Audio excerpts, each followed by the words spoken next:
Dear students, very good morning. It is me Sarat Singh. Welcomes to all the students of Malnav Public School studying class 12th. Dear students, आपका proof section में पहला chapter चल रहा था the last lesson और I hope that you are studying very well. आशा कर रहा हूँ कि आप लोग बढ़िया तरीके से अध्ययन कर रहे हैं and you are also not missing any of the paragraph of the lesson. और आप लेसन के पाठ के कोई भी पैराग्राफ को मिस नहीं कर रहे हो, कहानी को अच्छी तरीके से समझ रहे हो, ठीक है।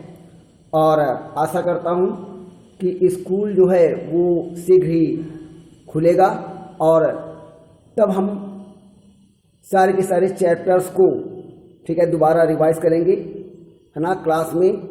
लेकिन फिलहाल कंडीशंस के अनुसार आपको इस वीडियो के माध्यम से ही पढ़ाई करनी है और कहानी को समझने का प्रयास करना है। इसीलिए हम paragraph to paragraph by paragraph हम आपको पढ़ा रहे हैं और 13 पैराग्राफ तक आप पढ़ चुके हो। इसके बाद हम 14 नंबर पैराग्राफ को आपके सामने पढ़ाने जा रहे हैं और एक एक शब्दों को आप ध्यान से पढ़ना है, ठीक है, और कहानी को अच्छी तरीके से समझना है। तो डियर स्टूडेंट्स, जैसा कि मैंने बताया था कि एम हैमेल जो कि अल्सास, फ्रांस के अल्सास क्षेत्र के एक फ्रेंच भाषा के अध्यापक थे और उन्होंने बताया था कि नेक्स्ट डे से, अगले दिन से अब उन्हें फ्रेंच भाषा नहीं पढ़ाई जाएगी। स्टूडेंट्स को, अल्सास क्षेत्र के विद्यार्थियों को फ्रेंच भाषा नहीं पढ़ाई जाएगी बल्कि जर्मन भाषा पढ़ाई जाएगी। और आज उनका अंतिम पाठ है, कल से वे क्लास को ज्वाइन नहीं करेंगे और जर्मन पढ़ाने वाले जो अगले अध्यापक हैं, दूसरे अध्यापक हैं, वो कल से आएंगे और जर्मन भाषा पढ़ाएंगे, ठीक है। तो अपने अंतिम पाठ को पढ़ाते समय एम हैमेल जो थे वो बहुत ही ज़्यादा भावुक थे, ठीक है, बहुत ही ज़्यादा इमोशनल थे, बहुत ही ज़्यादा भावुक थे, ठीक है। एम हैमेल भावुक थे ही, साथ साथ में जो सारे के सारे विद्यार्थी थे और गांव के अन्य लोग जो थे वो भी बहुत ही भावुक थे, है ना। तो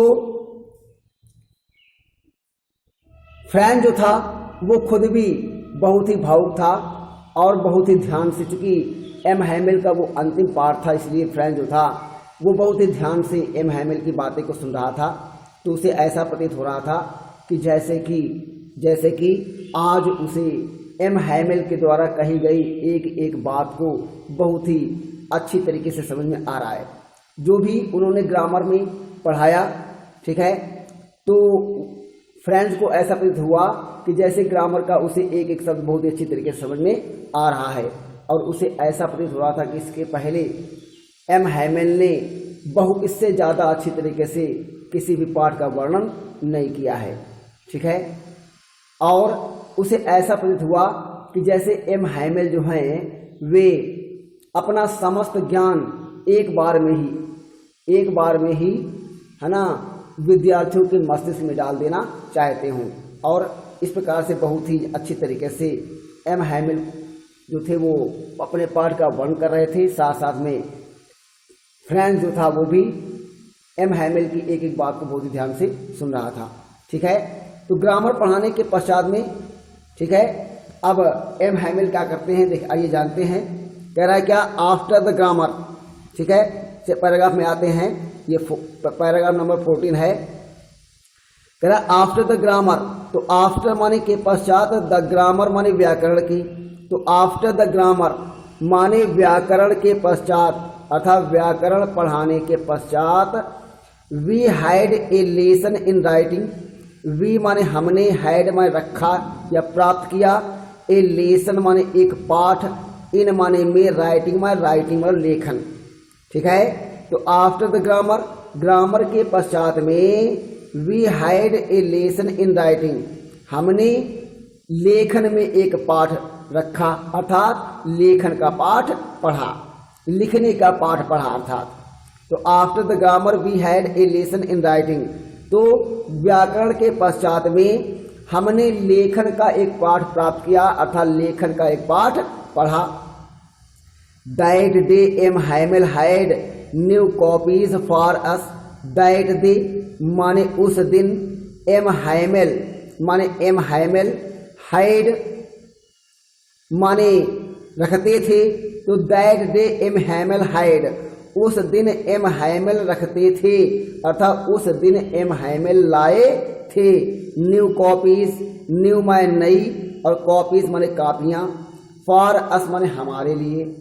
तो that day M Hamel had new copies for us, उस दिन एम हैमिल हमारे लिए नई कापियाँ रखते थे, अर्थात उस दिन एम हैमिल हमारे लिए नई कापियाँ लाए थे। Written in a beautiful round hand, written माने लिखी हुई, इन माने में, ए माने एक, है ना, और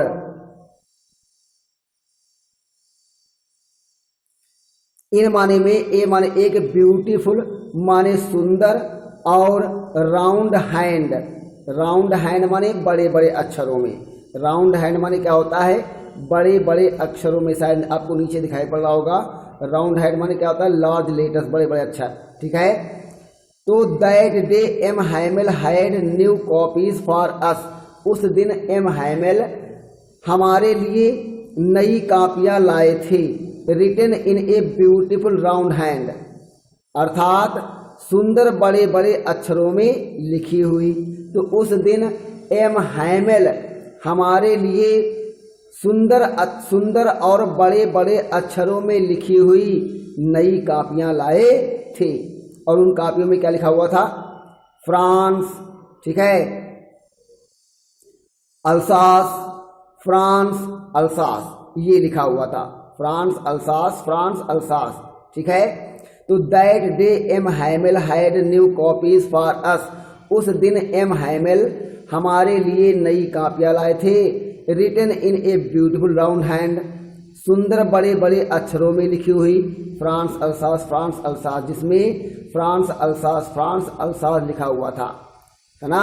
ये क्यों लिखा हुआ था, फ्रांस अल्सास क्यों लिखा हुआ था, क्योंकि एम हैमिल का जो देश था वो था फ्रांस, और वो फ्रांस के अल्सास नामक राज्य में रहते थे।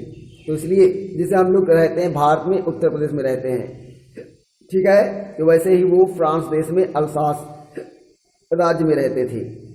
तो कह रहा है क्या, that day M Hamel had new copies for us, written in a beautiful round hand, France Alsace, France Alsace. तो उस दिन एम हैमिल हमारे लिए सुंदर बड़े बड़े अक्षरों में लिखी हुई नई कापियाँ लाए थे, जिनमें फ्रांस अल्सास, फ्रांस अल्सास लिखा हुआ था। दे looked like little flags floating everywhere in the school room. तो दे माने वे, लुक्ड माने दिखाई दे रही थी, अर्थात वे कापियाँ दिखाई दे रही थी, लाइक माने के समान, लिटिल फ्लैग्स माने छोटे छोटे झंडे के, है ना। तो they looked like little flags, वे छोटे से झंडे, वे छोटे छोटे झंडों के समान दिखाई दे रही थी। फ्लोटिंग माने हवा में तैरती हुई, एवरीवेयर माने हर जगह, इन द स्कूल रूम माने स्कूल के कक्षा में, है ना। तो they looked like little flags floating everywhere in the school room, तो वे दिखाई दे रही थी, लाइक माने के समान, लिटिल फ्लैग्स माने छोटे छोटे झंडों के, फ्लोटिंग माने हवा में तैरते हुए, एवरीवेयर माने हर जगह, इन द स्कूल रूम माने स्कूल की कक्षा में। तो they looked like the little flags floating everywhere in the school room, तो वे स्कूल की कक्षा में हर जगह तैरते हुए, हर जगह हवा में तैरती हुई छोटे छोटे पंखों के समान, छोटे छोटे झंडों के समान दिखाई दे रही थी। अर्थात वे कापियाँ, है ना, वे कापियाँ स्कूल की कक्षा में हर जगह हवा में तैरते हुए छोटे छोटे झंडों के समान दिखाई दे रही थी।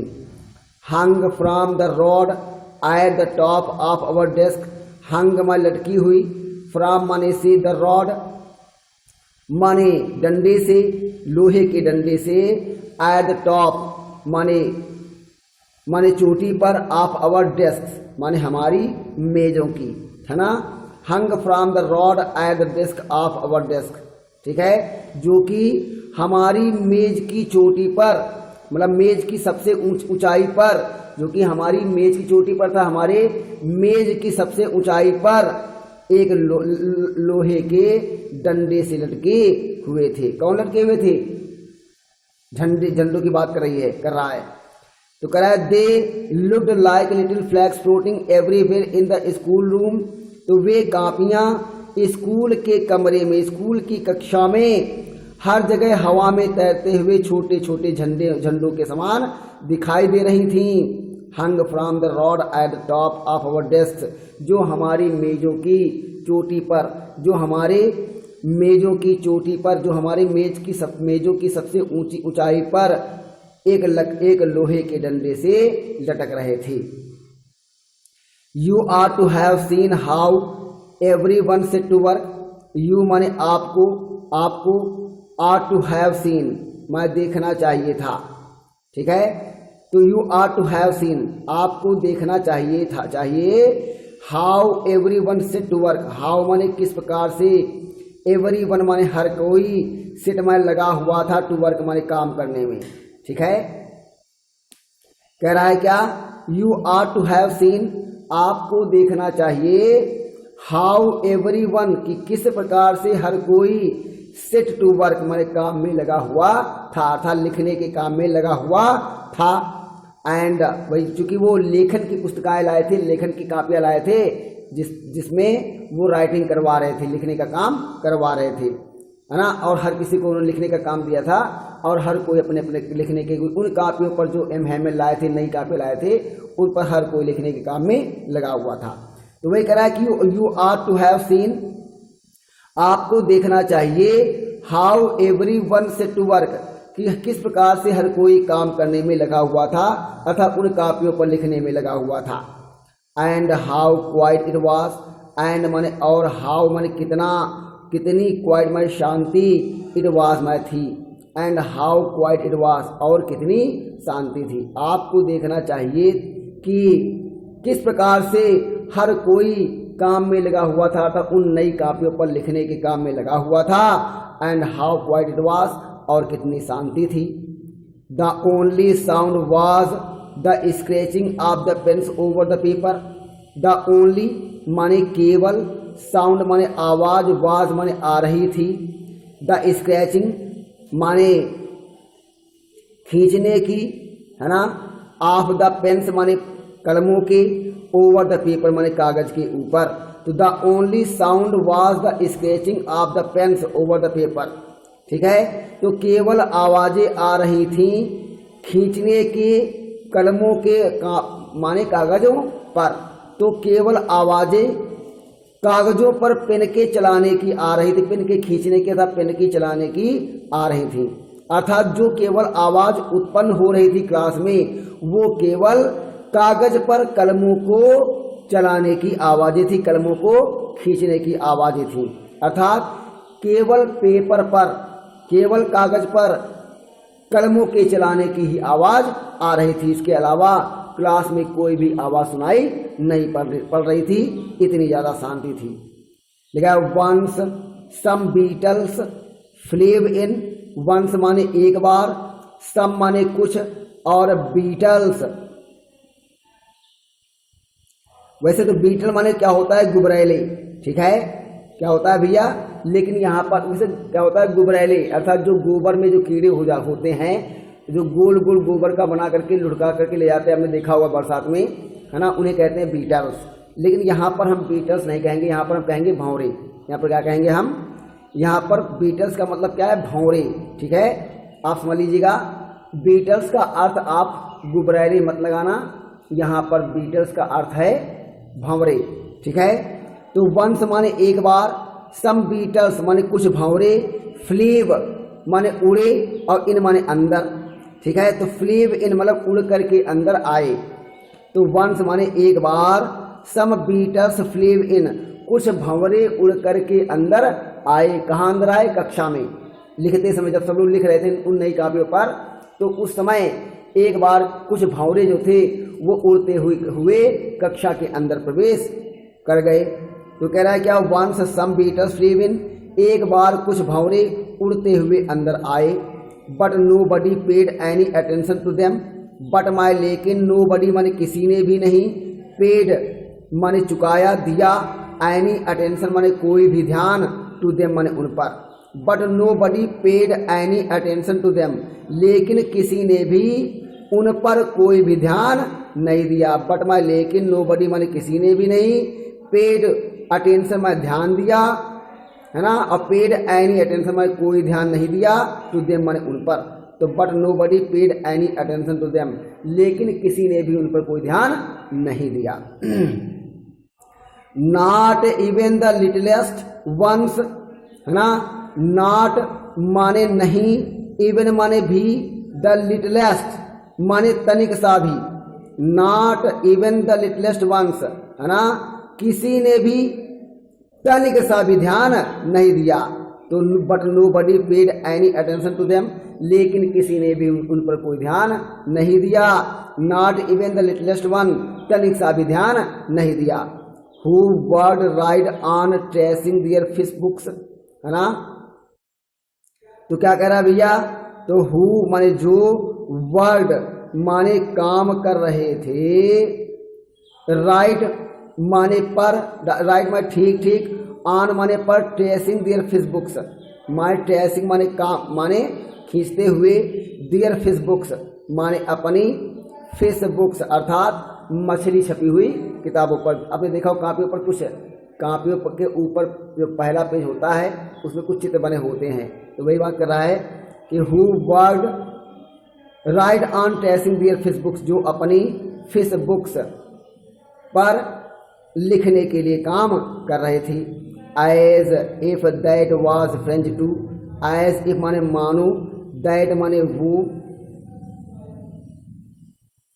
है ना, एज इफ माने मानो, दैट माने वह, वाज माने था, फ्रेंच माने फ्रांसिस, टू माने भी, ठीक है। तो who word write on tracing their fish books, ठीक है, लेकिन किसी ने भी कोई भी तनिक सा भी ध्यान नहीं दिया। Who word write on tracing their fish books, जो अपनी मछली वाली किताबों पर, मछली छपी हुई किताबों पर, है ना, लिखने के लिए काम कर रहे थे, ठीक है। As if that was French too, जैसे कि वो भी फ्रांसीसी ही हो। On the roof the pigeons cooed very low, तो ऑन द रूफ माने छत के ऊपर, द पिजन्स माने कबूतरों ने, कूड माने गुंजन किया, वेरी लो माने बहुत ही धीमे, बहुत ही धीमे अर्थात बहुत ही धीमे आवाज में। तो on the roof the pigeons cooed very low, ठीक है, छत पर कबूतरों ने बहुत ही धीमे से गुंजन किया। And I thought to myself, and माने और, आई माने मैंने, थॉट माने सोचा, टू माई सेल्फ माने स्वयं में। And I thought to myself, और मैंने स्वयं में सोचा कि will they make them sing in German even the pigeons, कि विल माने कि क्या, दे माने वे, यहाँ पर वे कौन है, ये है प्रसा के लोग, ठीक है, प्रसा के शासक की बात कर रहा है कि विल दे मेक, है ना, विल दे मेक, विल माने क्या, दे और गागी के लिए, तो will they make them sing, make them sing, make sing माने गाने के लिए विवश कर देना, ठीक है। तो विल दे मेक देम सिंग, क्या वे उन्हें भी गाने के लिए विवश कर देंगे इन जर्मन में, जर्मन भाषा में। तो will they make them sing in German, क्या वे उन्हें भी जर्मन भाषा में गाने के लिए विवश करेंगे। इवन द पिजन्स, कबूतरों को भी, इवन द पिजन्स माने कबूतरों को भी। तो will they make them sing in German even the pigeons, क्या वे उन्हें अर्थात कबूतरों को भी जर्मन भाषा में गाने के लिए विवश कर देंगे। इसका मतलब क्या है, इसका मतलब ये है कि प्रसा के शासकों ने अपने जीते गए अल्सास और लॉरेंस के प्रदेशों में, है ना, जर्मन भाषा को हटा करके, फ्रेंच भाषा को हटा करके जर्मन भाषा को पढ़ाने का उन्होंने निश्चय किया था, ठीक है। तो अब यहाँ पर फ्रेंच सोच रहा है कि क्या, जब उसने देखा कि छत पर बैठा हुआ एक कबूतर जो है वो गुटरगू कर रहा है, मतलब धीमे धीमे आवाज में गुंजन कर रहा है, तो उसने महसूस किया, उसने सोचा, मन में ये बात आई कि क्या अब प्रसा के लोग इन कबूतरों को भी, जैसा कि हम लोगों को जर्मन भाषा पढ़ने के लिए विवश किया है, क्या इसी प्रकार से इन कबूतरों को भी अब जर्मन भाषा में गाने के लिए विवश कर देंगे। ठीक है, तो प्यारे बच्चों, ये हमने आपको वर्ड टू वर्ड आपको बता दिया है। एक बार हम आइए सेंटेंस बाय सेंटेंस को देख लेते हैं, है ना, 1 सेकंड के अंदर, 1 मिनट के अंदर। ठीक है, तो आपको कहानी अच्छी तरीके से समझ में आ जाएगी। कह रहा है आफ्टर द ग्रामर, तो ग्रामर पढ़ने के बाद में we had a lesson in writing, हमने लेखन का एक पाठ पढ़ा। That day M Hamel had new copies for us written in a beautiful round hand France Alsace, France Alsace. तो उस दिन एम हैमल हमारे लिए नई नई कापियाँ लाए थे, written in a beautiful round hand, और वे कापियाँ सुंदर और बड़े बड़े अक्षरों में लिखी हुई थी।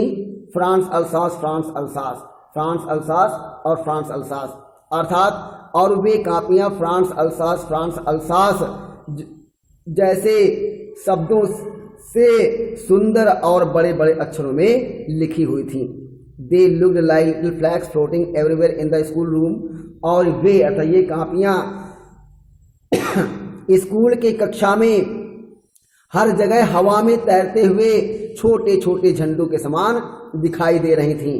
Hung from the rod at the top of our desk, और वे हमारी मेजों पर, हमारी डेस्क की चोटी पर, डेस्क की सबसे ऊंचाई पर एक लोहे के डंडे से लटकते हुए दिखाई दे रही थीं। You are to have seen how every one set to work, आपको देखना चाहिए कि किस प्रकार से हर कोई अपने काम के में लगा हुआ था, अर्थात अपने लेखन के काम में लगा हुआ था। And how quiet it was, और कितनी ज़्यादा शांति थी।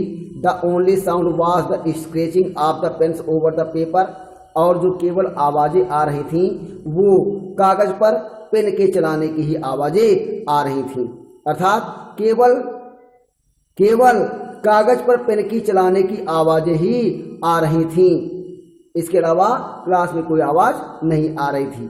वंस सम बीटल्स फ्लीव इन, एक बार कुछ भंवरे उड़ते हुए कक्षा में प्रवेश कर आए।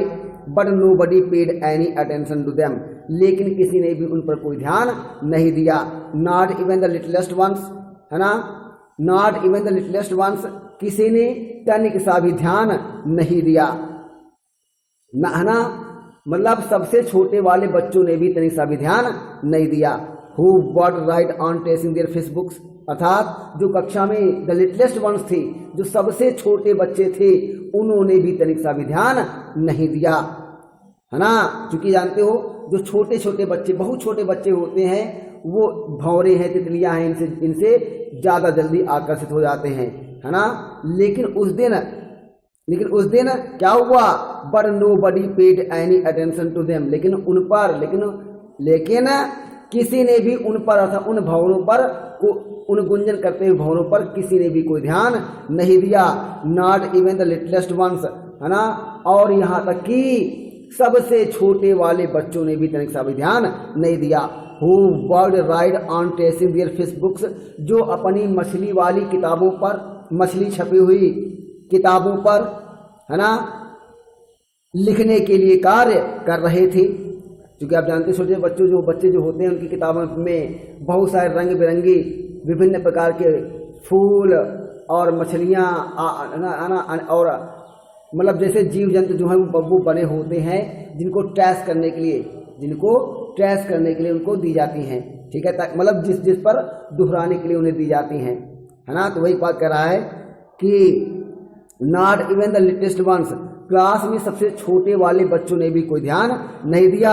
Who would write on testing their fish books, जो अपनी मछली छपी हुई किताबों में, है ना, मछली छपी हुई किताबों में उन मछलियों को दोहराने का प्रयास, मछलियों को दोहराने के लिए लेखन कर रहे थे, लिख रहे थे।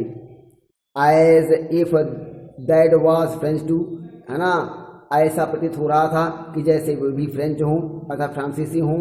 On the roof the pigeons cooed very low, और छत पर कबूतरों ने बहुत ही धीमे धीमे आवाज़ में गुंजन किया, गीत गाया।